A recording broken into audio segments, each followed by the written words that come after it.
மாணவர்கள் எப்படி இருக்க வேண்டும் என்று சாக்ரட்டிஸ் கிட்ட ஒரு மாணவன் கேட்கிறான்.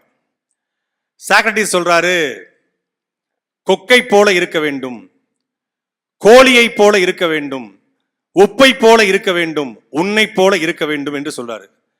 கொக்கை போல இருக்கணுமா? என்ன கொக்கை போல இருக்கணும் அப்படின்னு கேட்கிறான். கொக்கு தண்ணீருக்குள் ஒற்றை காலில் தவம் இருக்கும், ஒற்றை காலை தூக்கி கொண்டு வலியோடு நிற்கும், நிறைய மீன்கள் போய்கொண்டே இருக்கும். எந்த மீன் சரியான எனக்கான உணவு என்று காத்திருக்கும், அந்த மீனை குறிவைத்து அது தாக்கும். அதே போல மாணவன் தனக்கான சரியான வாய்ப்புக்காக காத்து கொண்டே இருக்க வேண்டும், அந்த கொக்கை போல என்று சொல்றாரு. அப்புறம் கோழியை போல ஏன் இருக்கணும் அப்படின்னு கேட்கும்போது, கோழி குப்பையை கிளறி கொண்டே இருக்கும் தன்னுடைய உணவுக்காக.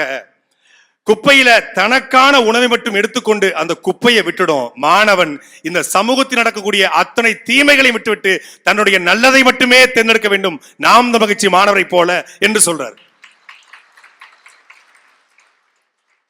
அதே போல உப்பை போல இருக்க வேண்டும். உப்பு எந்த உணவுல இருந்தாலும் உப்பு இருக்கு அந்த உணவுல தெரிஞ்சிடும், ஆனா உப்பு தெரியாது. அதே போல ஒரு மாணவன் தன்னை முன்னிலைப்படுத்தாமல் தான் செய்கிற செயல்களை முன்னிலைப்படுத்த வேண்டும். அதை இவன் தான் செய்தான் என்று தெரிகிற அளவுக்கு அவன் செய்யணும் அப்படின்னு சொல்றாரு. கடைசியா உன்னை போல இருக்கணும்னு சொல்றாரு. ஏன் என்ன போல இருக்கணும்னு சொன்னீங்கன்னு நம்ம கேட்கிறான். மாணவன் என்பவன் கேள்வி கேட்க வேண்டும், உன்னை போல கேள்வி கேட்க வேண்டும். நாம் தான் மகிழ்ச்சி மாணவர் பாசறை போல ஏன், எதற்கு, எப்படி என்கிற கேள்வியை எழுப்பிக் கொண்டே இருக்கணும்னு சொல்லி சாக்ரட்டிஸ் நமக்காகவே சொல்லிட்டு போயிருக்காரு. கடைசியா சொல்றாரு, மாணவன் தண்ணீரை போலவும் இருக்க வேண்டும்.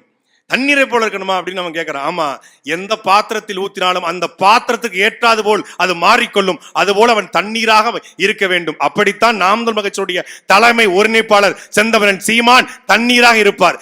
எந்த இடத்தில் போனாலும் அவர் தன்மையை விட்டுக் கொடுக்காது. அது RSS மேடையோ பாகிஸ்தானோ எந்த இடத்திலும் தமிழ் தேசியம் பேசுகிற தலைவனா இருப்பார். அதனால தான் இன்னைக்கு திரைப்புகழ் கொண்ட தலைவர்கள் வரும்போது நிறைய பேர் ஓடி போறாங்க. டிரான்ஸ்பார்மர்ல ஏறுற கூட்டத்துக்கு மத்தியில இந்த நாட்டுக்கு டிரான்ஸ்பர்மேஷனை உருவாக்கணும்னு நினைக்கிற கூட்டம் தான் நாம் தமிழர் மகிழ்ச்சியுடைய மாணவர் பாசறை. அவன் திரையரங்கமா ஏறான், நாம் தமிழர் மகிழ்ச்சியின் மாணவர் பாசறை நூலகங்களை நோக்கி ஏறுகிறது. அதுதான் அவனுக்கும் நம்மளுக்குமான வித்தியாசம். இன்னைக்கு 2K கிட்ஸ், ஜென்சி அப்படின்னாலே அது தற்குறி அப்படின்னு பார்க்கப்படுது. ஆனா அப்படி இல்ல. 2K கிட்ஸ் இளைய தலைமுறை, ஜென்சி என்பது அறிவார்ந்த தலைமுறை என்பதை நாம் மகிழ்ச்சியுடைய மாணவர் பாசறை திருச்சியில் நிரூபித்திருக்கிறது.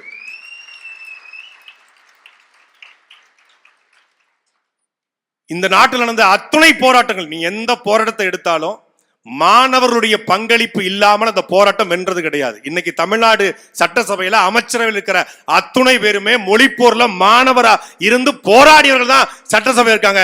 இன்றைக்கு திருச்சியில அரிஸ்டோல உட்கார்ந்து நீங்கள் ஒரு நாள் நிச்சயம் சட்டமன்றத்தையும் அலங்கரிப்பீங்க. படித்தவர்களுக்கு சபைதான் வெல்லும். அன்னைக்கு ஐயா துரைமுருகனா இருக்கட்டும், சசிகலா ஐயா அவங்களுடைய கணவர் நடராஜன் ஐயா இருக்கட்டும், முன்னாள் சபாநாயகர் நம்ம ஐயா காளிமுத்தா இருக்கட்டும், எல்லாருமே மாணவர்களாக இருந்து மாணவர் போராட்டத்தில் பங்கெடுத்து அதன் மூலமாக அரசியலுக்கு வந்தவர்கள். நீங்க இப்போ நாம் தமிழர் கட்சிக்குள்ள அடியெடுத்து வந்திருக்கீங்க. உங்க குடும்பத்துல ஒருத்தர் இருக்கலாம், இல்லை இணையதளத்தை பார்த்துட்டு வந்திருக்கலாம், இல்லை நான் சீமானுடைய பேச்சை கேட்டு வந்திருக்கலாம், இல்லை ஏதோ ஒரு வடிவத்தில் உங்களை நாம் தமிழர் கட்சிக்குள்ள பற்றோடு இணைத்திருக்கலாம். நான் உங்களுக்கு சொல்வது ஒன்னே ஒண்ணுதான், உங்கள் எல்லாருக்குமான இடத்தை நாம் தமிழர் கட்சி கொடுத்திருக்குது. உங்க எல்லாருடைய முகத்தை பார்க்கும்போது 2010 இதே மாதிரி ஒரு பால் வடிகிற அரும்பு மீச முளைக்கிற தருணத்தை தான் நான் சீமானுடைய கரத்தை கரம் பிடிச்சேன். அப்ப என் பேரு கூட சீமானுக்கு தெரியாது. இதே போல ஒரு கடைசியில ஒரு சேரை போட்டு உட்கார்ந்தேன், அறுத்தறிவம் வாரியர் அப்படிங்கிற கூட்டத்தில் 2009 மதுரையில கடைசி இருக்கையில உட்கார்ந்த துரைமுருகனை சாட்டை துரைமுருகனாக்கி இன்னைக்கு உலகத் தமிழர்கள் மத்தியில் அறிமுகம் செய்து வைத்தது என்னுடைய அண்ணன் செந்தமிழன் சீமான். நாம் நம்முடைய மொழிக்கு, நம்முடைய இனத்திற்கு உண்மையா இருப்பது போல் நாம் ஏற்றுக்கொண்ட தலைமைக்கு உண்மையாக இருந்தால் ஒரு நாள் நாமும் சபையிலே, நாம் செல்லுகிற சபையிலே நாம் கொண்டாடப்படுகிற இடத்துக்கு வருவோம் என்பதற்கு நானே எடுத்துக்காட்டு. கஷ்டங்கள் வரும், கட்சியில மாவட்ட செயலர் கூட பிரச்சனை, மாநில பொறுப்பாளர் பிரச்சனை வரதான் செய்யும். எல்லா பிரச்சனையும் தாண்டி நாம் எடுத்து வைத்த அந்த கோட்பாட்டுக்கு, கொள்கைக்கு, தத்துவத்திற்கு, தலைமைக்கு நேர்மையா இருக்கணும். இந்த காலம் தேர்தல் காலம். இந்த தேர்தல் காலத்துல மாணவர் பாசடைய பங்களிப்பு என்பது இன்றியமையாது. ஏன்னா இந்த 2000க்கு பிறகு பிறந்தவன்ட்ட 2000க்கு முன்னாடி பிறந்தவன் பேசி புரிய வைக்க முடியல. ஆனா உங்களால புரிய வைக்க முடியும்.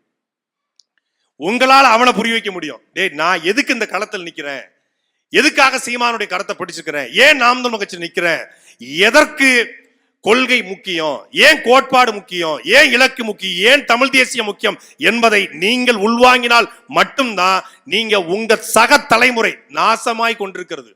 ஒரு தலைமுறை ஒரு தமிழ்நாட்டை சார்ந்த இளைஞர்களை தற்கூரி என்று நம்ம வாயாலே அழைக்கிற நிலைமைக்கு நாம் தள்ளப்பட்டிருக்கோம்னா அந்த இளைஞரை திருத்த வேண்டியதும் நம்முடைய வேலை. அந்த வேலையை உங்களுக்கு அண்ணன் சீமான் இன்றைக்கு உங்களை தயார்படுத்துவார். உங்களை தயார்படுத்துவதற்கு அண்ணன் சீமான் இருக்கார்.